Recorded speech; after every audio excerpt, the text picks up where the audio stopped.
Hi everyone, my name is Dan Godoy. I'm the Operations Manager for the Blue Planet Marine Cots program. Before I start, just on behalf of the team, I'd like to thank the funders and the organisers for giving us the privilege to come and share with you some of our experiences, successes, and also some of our operational insights into the program. Just to kick things off, here we got Flying Fish 5, which is our primary Cots vessel. We're currently undertaking 13-day voyages out to the reef using alternate teams of 12 personnel, comprising 3 marine crew and 9 divers. Now, the reason why we undertake use alternate teams is to maximise our on-water days at sea each year, which currently stands at about 286 planned days at sea. So to put our work in the last couple of years into perspective, we started our operations in around November 2018 in the far north region of the park. We then did a very short stint toward the end of the financial in 2019 to keep a reef to assist some of the great work that PMG have been doing down there. And then we transitioned our entire operations down to the southern Great Barrier Reef to encompass the Capricorn Bunkers and then the Swains, where we're currently working at the moment. Interestingly, each one of these phases in the work program for us presented itself its own achievements and also its own challenges. Initially, in the far north, in the northern region, we were allocated a total of 77 priority target reefs. There were a further 49 reefs allocated to us given that our progress in the region. Essentially, during that 15-month period, we completed 15 voyages in about 150 days at sea. And as you can see by the image or the map on the right-hand side, you can see how vast the area was that we operated in. We did an amazing job, and as far as I'd like to pat ourselves on the back there, I think. It's something that we're really proud of. We completed over 1,300 kilometres on man to toe in 7 months. We completed surveys of 97 reefs. And as you can imagine by that map there, it was operationally challenging for us. We were essentially operating 3 independent tenders with the support of Flying Fish 5 to undertake those operations. And we're not only dealing with the remoteness of the area, we're dealing with long transits, and we also developed our own crocodile risk assessment, which we've got all our guys still here, so that works. In terms of outcomes, from our observations, we found low Cots numbers overall. Similarly, in terms of coral cover, reflected in that was we had very low coral cover, essentially attributed to the historical storm events and bleaching that had been experienced in that region. On the positive side, we had observed no broad-scale bleaching during the period that we were working there, and we had observed quite a substantial amount of coral regeneration, albeit at quite a young recruitment during that period. I guess one of the key outcomes for us in that period while we're working up there was a delivery and the collection of coral reef coral cover and health indices for a region of the marine park that was very poorly understood. We subsequently did a very short 2-voyage stint down to Keeper Reef to support the work that PMG had commenced at John Brewer, just north of there, toward the end of 2019 at this reef where it was established, or a severe outbreak had been established. Here, our operations were focused on culling activity, which was vastly different to what we were accustomed to in the far north. As a consequence, we were about to allocate all our time to culling, and we really experienced what it was like to be able to not experience those kind of operational challenges to work in such a remote and a vast area. So moving to the southern region where we transitioned in 2019, by mid-2019, to the Capricorn Bunker and Swains region. By that stage, we had developed a really great operational team, and our processes were well honed for us to be able to deliver a good operations down at the Capricorn Bunkers. Since mid-2019, we commenced our operations focusing on all 19 of those rank 1 Capricorn Bunker reefs, where we continue to work today. What the Capricorn bunkers presented to us was essentially a conglomeration of what we had experienced in the far north in terms of surveillance, but at a much smaller level, and the type of culling that we're experiencing at Keeper Reef. We brought that together, and we've been operating there ever since. We found the Capricorn bunkers provided us some really good safe anchorages and moorings, close to some important emergency extraction points if necessary, and also close proximity to Gladstone, which is a great, well-resourced home port for us. In addition to that, we benefited from great local intelligence and support from local tourism and stakeholders, which was great. So since we began operations, we've completed 38 voyages there, equating to a total of nearly 450 days, and we've surveyed all 19 of those reefs at least once. From those surveillance outcomes, we've undertaken control activities across 15 of those reefs, where we've expended nearly 5,000 cull hours, injected nearly 30,000 cots, and established more than 600 RIS. As a result of all that work, the team done a fantastic job in terms of reducing cots overall in that region, and we've effectively been able to reduce those CPU, or through CPU and cots densities, down to below threshold levels, whereby we've been able to transition many of those reefs into maintenance mode. And as of this very voyage that the team are just currently transiting back home, it's great to be able to share with you that we have now commenced operations at the Swains, which is really exciting for us, and it's a feather in the cap that we're looking forward to continue. Using Lady Musgrave as a really good example in terms of how we've achieved our work to date, it was a great base for us to operate on. It was the one with the most severe outbreak, I guess, in the Capricorn bunker region. We've visited that reef nearly every voyage that we've accomplished in that region to date.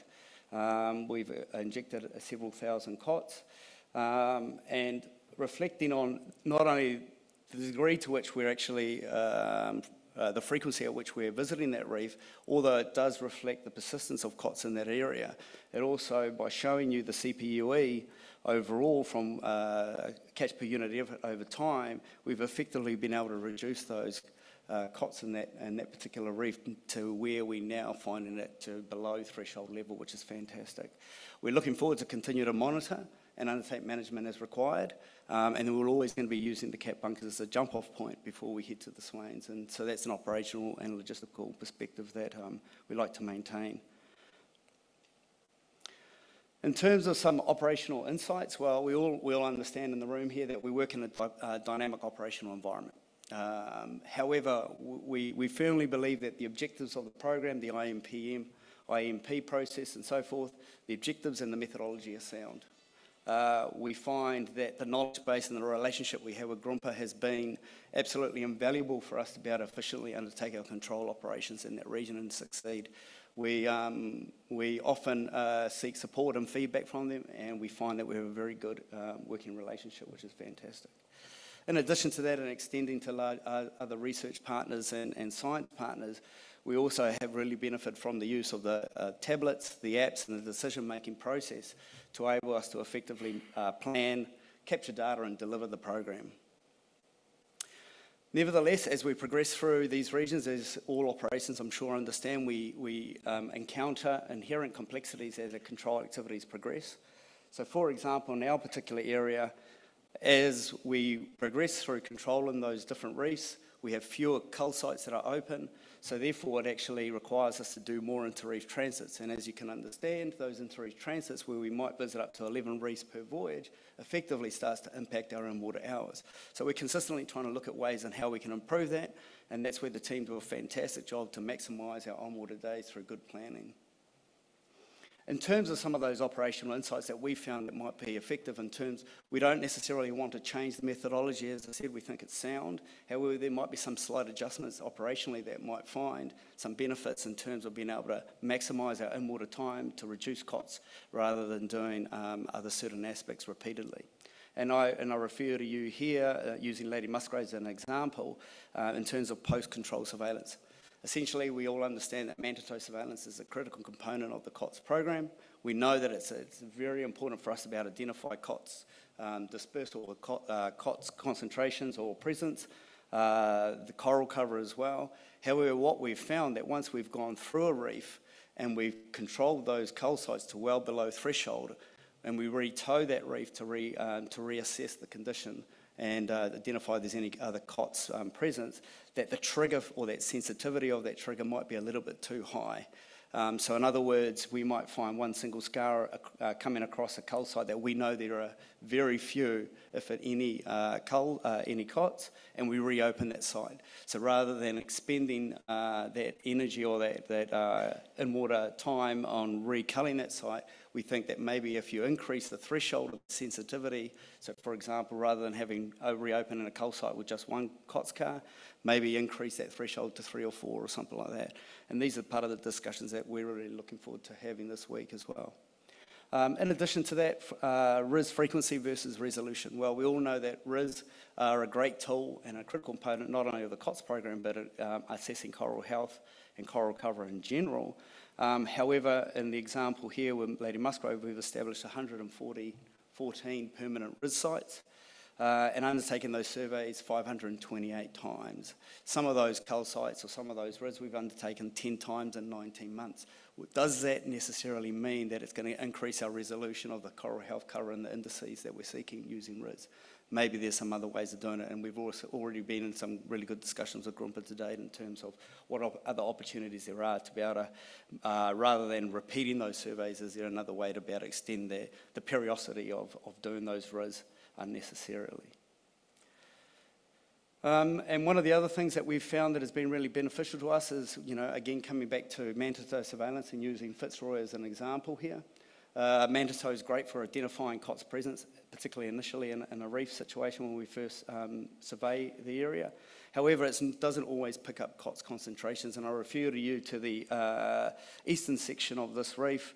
We're focusing on cull site 4 and 5. That 4 was identified as having Cots, 5 wasn't. And what we find is we're starting to employ at certain times with the approval and the advice of Grumpa is that we'll undertake an exploratory dive when we can justify doing so, in particular in a cull site, where we might not have that cull site opened or identified as an area that we need to cull. And in this situation here, during a dive, some Cots scars were identified right at the end of that cull site, and it kind of justified us to go, hey, do we need to do an exploratory dive? The guys went back to the boat, assessed the area, and identified a kind of slightly deeper reef between about 15 and 24 metres, decided to dive it and found a massive aggregation. And that wouldn't have been elucidated, or we wouldn't have found that just with relying on manta tow. So we do find the efficacy in using some of those exploratory dives in places when it's justified. And this CPU graph really just reflects that, whereby we've been bouncing this is over since operations began at Fitzroy. We've been culling and achieving those CPU, and you can see at the end, toward the end here, where the last 4 or 5 voyages, where they found that aggregation is where it's really bumped up our CPU just from that one cull site and that one aggregation. So these kind of slight adjustments hasn't adjusted the methodology, but we've made slight adjustments operationally to be able to achieve some benefit there. I guess coming to our successes, I'd like to share on behalf of our team is, I think in the far north, we provided some really good health indices and coral cover indices for a region that was poorly understood in the far north. We supported the great work that PMG have been doing in the middle section, and now we've effectively controlled Cots in the Capricorn Bunker region down to a level where we can now move many of those reefs into maintenance mode, and now we're starting to hit the swains, which we're all really excited about. One key highlight for myself has been watching the team develop and into a really highly capable and cohesive team that can work safely and effectively out on the reef. Another really key privilege for us has been able to support the number of different research projects while we're out there. I think that's an important thing, and the team really appreciate being able to be involved with that and receiving that feedback from researchers. So ultimately, I think I'd just like to acknowledge the Reef Trust, the Great Barrier Reef Foundation, the forum organising us for giving us the opportunity to come and meet other stakeholders and researchers and share our experiences. And fundamentally, our BPM teams, often our behind-the-scenes staff receive little accolade but are really important to us. our vessel masters and marine crew that keep our operation going and get us home safely. And our divers and our voyage leaders. Our divers are a passionate team, they're capable, and also in particular to our voyage leaders who sometimes it might feel like they're herding cats, but they do a fantastic job. And maybe later we can ask a few questions, but thank you very much.